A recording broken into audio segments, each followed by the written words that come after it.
हे पार्थ, तुम तो मेरे भक्त भी हो और मेरे मित्र भी, इसलिए मैं तुम्हें वो योग बताने जा रहा हूँ जो बहुत समय से लुप्त है, परंतु सृष्टि के आरंभ में इसे मैंने ही सूर्य को दिया था।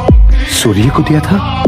आपने ये योग सूर्य को दिया था? परंतु हे केशव, आपने आधुनिक काल में जन्म लिया है और सूर्य देव प्राचीन है, तो मैं ये कैसे मान लूं?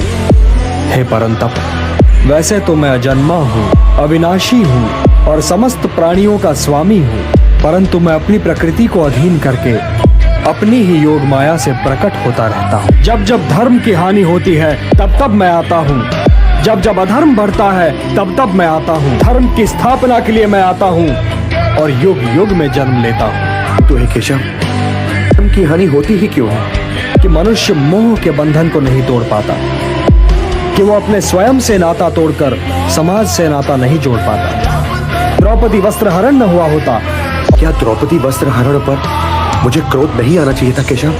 किंतु द्रौपदी वस्त्र हरण केवल तुम्हारी व्यक्तिगत समस्या नहीं है पार्थ। जो समाज इंद्रप्रस्थ की पटरानी महाराज द्रुपद की पुत्री और पांडवों की पत्नी द्रौपदी के वस्त्र हरण पर चुप रह गया, वो समाज भला किसी साधारण नारी के मान सम्मान की क्या रक्षा करे? द्रौपदी वस्त्र हरण एक सामाजिक समस्या है पार्थ। एक ये तुम्हारा कर्तव्य है कि तुम उन शक्तियों को नष्ट करने के लिए युद्ध करो जो किसी द्रौपदी का वस्त्र हरण कर सकती है।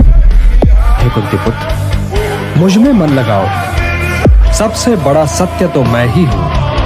मैं सब में हूँ पार्थ। मैं ही जगत का पिता भी हूँ, माता भी और पोषक भी। मैं ही सब का आधार हूँ पार्थ। मैं ही सब कुछ हूँ। न कोई मुझे प्रिय है और न ही अप्रिय, परंतु जो मुझे श्रद्धा से पूजते हैं मित्र, वे मुझ में हैं और मैं उनमें। किंतु हे परमेश्वर, मैं आपके ईश्वरीय रूप के दर्शन करना चाहता हूँ। हे निष्पाप अर्जुन, अपनी इन आंखों से तुम मेरा वो स्वरूप नहीं देख सकते। इसके लिए तुम्हें दिव्य दृष्टि की आवश्यकता होगी।